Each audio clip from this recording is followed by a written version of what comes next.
Well, the world is watching to see when and how Israel responds to that direct attack from Iran. And right now, an exclusive look at missiles that were shot from Iran that did get into Israel. Our senior correspondent, John Huddy, is live for us in Ashkelon with more on these incredible images of missiles that have been shot down. John, welcome in. Good to see you.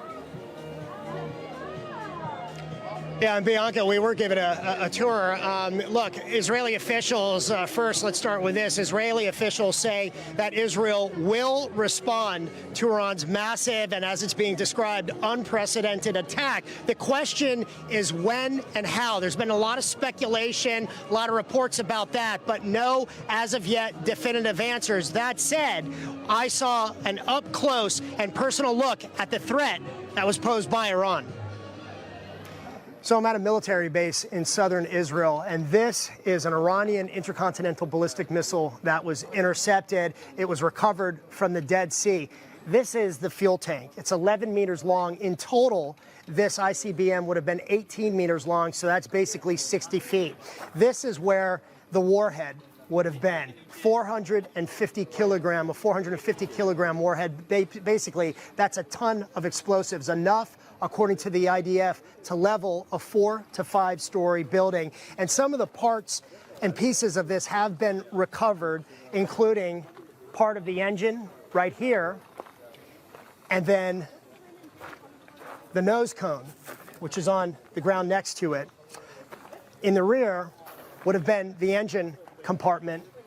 You can smell the fuel, and inside you see the tangled mass of metal. This would have been absolutely deadly, devastating, catastrophic, had there been a direct hit. And when you're looking at the Iranian attack as a whole, we're talking about 350 objects, explosive UAVs, drones, ground-to-ground rockets as well. And they carried about 60 tons of explosives. So just to put that into perspective, that's enough to power an average American family home for about 20 years comfortably. That's the same amount of explosive that a small nuclear bomb carries. It's the same amount as a large earthquake or a small meteorite hit. So when we talk about whether this strike was a show of force or a use of force, this wasn't meant to be a firework display on Independence Day. This was meant to kill as many civilians as possible.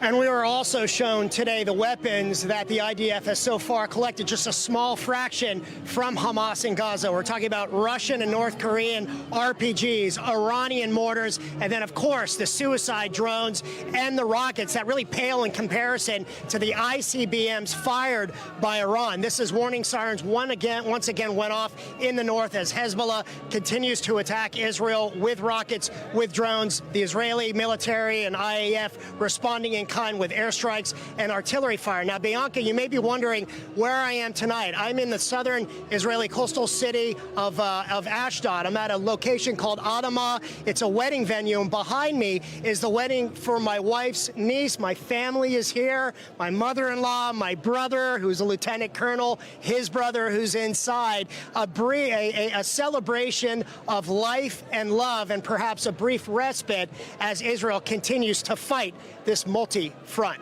war. Bianca? I was a little curious, saw some of the display and the revelry behind you, but you know what? It is a testament to the strength of the people living there amid everything they've endured. So a well-deserved moment to enjoy Indeed. Family members, and appreciate your update. John, always great to see you. Thank you. We'll be checking back in with you, I know, in the coming days. Thanks.